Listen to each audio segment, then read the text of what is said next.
Hi, Febby. How are you? It's been a long time. I'm fine. Ganito na. Huh? What's gancha na mean? I'm I'm fine. Oh, I see. Um, I can speak English too. Oh, that's great. Yeah, I know. Did you know the story of Tower of Babel? That sounds familiar, but can you tell me more about that story? Okay then, honestly, no one knows exactly when or how human beings came up with spoken languages. Okay. Oh, really? Tell me more about it. And we all know that the region of the world was written in the book of the Bible. Oh, I know it in the book of Genesis, and that includes our language. Yes, that's right, because Bible first described language in the context of God. So, creating the world, he was speaking to create the earth, and he gave spoken common commands to bring the world into being.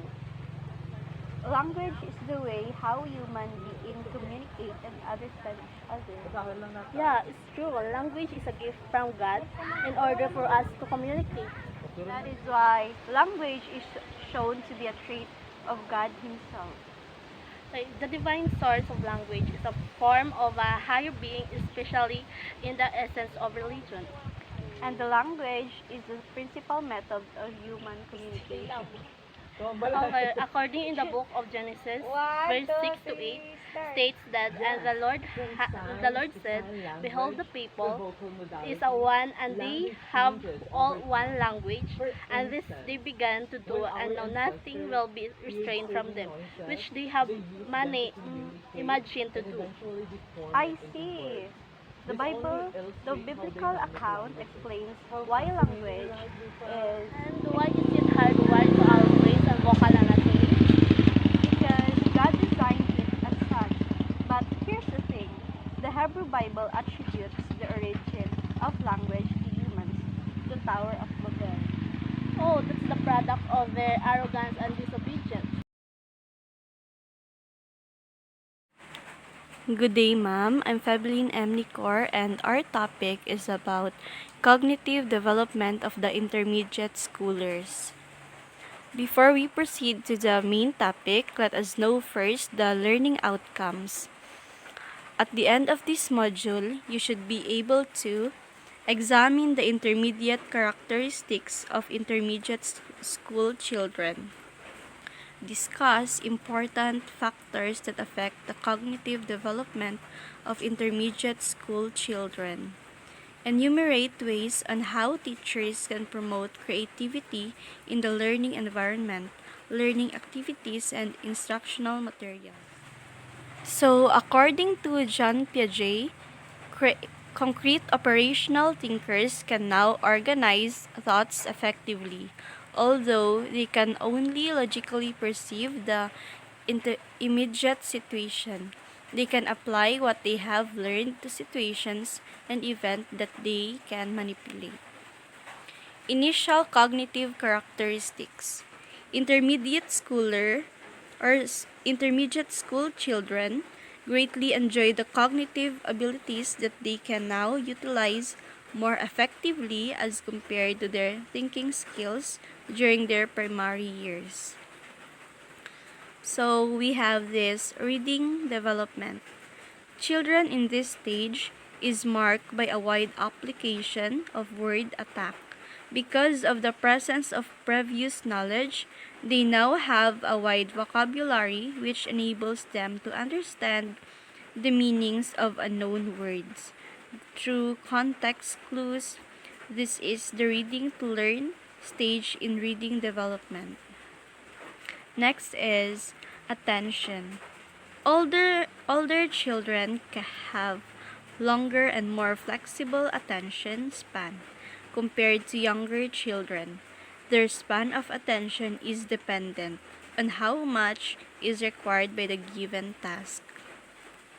Next is creativity. Children at this stage are open to explore new things. Creativity is innate in children. They just need a little guidance and support from parents, teachers, and people around them. Next is the impact of media. Television viewing is a highly complex cognitive activity during which children are actively involved in learning. It is according to Anderson and Collins 1988. The impact of the use of television and other media like the computer has gained popularity because students are given more opportunity. Next, media and aggression. Violence and aggression are often dubbed as one of the results of media. According to the Public Health Summit in 2000, the following are some of the negative results of media. First is, children will increase antisocial and aggressive behavior. Second is, children may become less sensitive to violence and those who suffer from violence. Children may view the world as violent and mean, become more fearful of being a victim of violence. Children will desire to see more violence in entertainment and real life. Children will view violence as an acceptable way to settle conflicts. So here we go. Implications to child care, education, and parenting. Parents, child care providers, and teachers should be able to recognize this truth. First is being an eager participant in children's growth and development.